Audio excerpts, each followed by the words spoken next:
Amour et guérison. Épisode 1. La fille qui n'avait peur de personne. Bonjour et bienvenue dans ce nouvel épisode de Malaknote. La dernière fois, je vous ai partagé un texte intitulé « Le mensonge et ses vices ».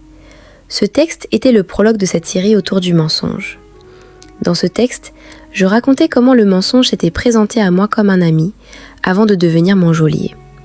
Car oui, le diable dans sa sournoiserie et sa méchanceté ne prêterait pas ses armes sans un objectif de destruction pour nous. Aujourd'hui, j'aimerais remonter beaucoup plus loin. Parce qu'avant le mensonge, il y avait une histoire. Avant la prison, il y avait une porte. Et avant la peur, il y avait une petite fille qui n'avait peur de personne. Même si dans un autre podcast, je vous racontais que cette absence de peur venait elle aussi d'une blessure plus lointaine, elle était bien réelle.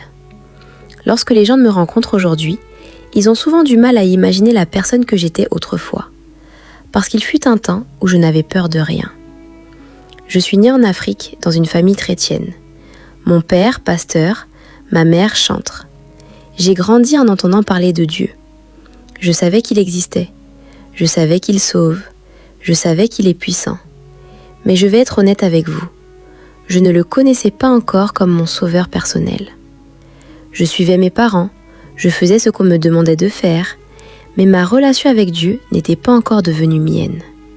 Et pourtant, même sans cette relation personnelle avec lui, j'avais un caractère très particulier. J'étais extrêmement têtue, le genre de personne qui refuse de reculer, le genre de personne qui préfère subir les conséquences plutôt que de renier sa parole. J'avais un principe simple. Personne n'a le droit de me marcher dessus. Peu importe ton âge, peu importe ton autorité, peu importe ta force, tu n'as pas le droit de me marcher dessus. Aujourd'hui, lorsque j'y repense, je réalise que ce caractère avait deux facettes. La première était une qualité. J'avais du courage, je n'abandonnais pas facilement. Je savais défendre ce que je considérais comme juste.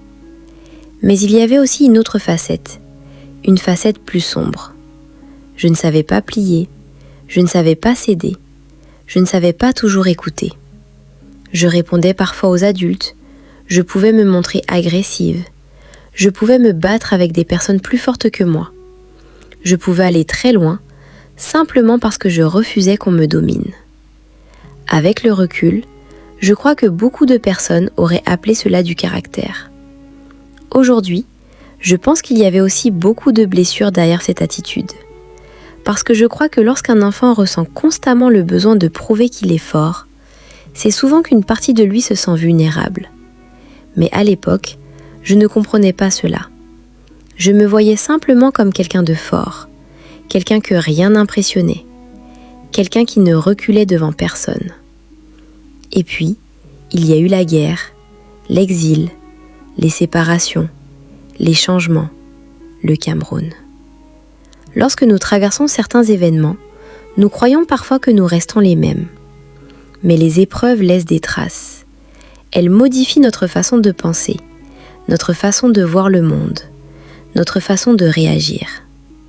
À cette époque, je ne le savais pas encore, mais quelque chose commençait déjà à changer à l'intérieur de moi. Je devenais plus calme, plus distante, plus froide. Comme si mon âme apprenait progressivement à se protéger. Aujourd'hui, les psychologues parleraient probablement de traumatisme.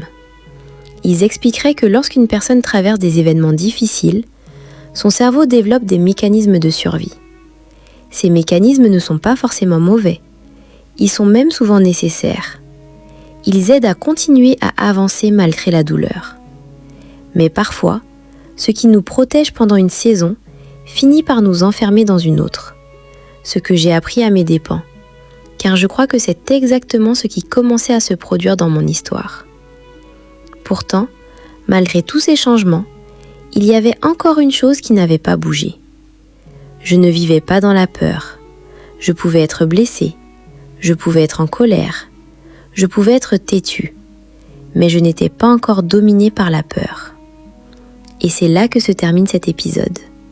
Parce que la prochaine fois, nous allons parler d'un ennemi beaucoup plus discret. Un ennemi qui ne s'annonce pas avec du bruit. Un ennemi qui s'installe doucement dans une âme. Cet ennemi, capable de transformer une personne sans qu'elle s'en aperçoive. La peur. Et avec le recul, je crois que c'est à partir de ce moment-là que mon histoire a commencé à basculer jusqu'au pacte avec le mensonge.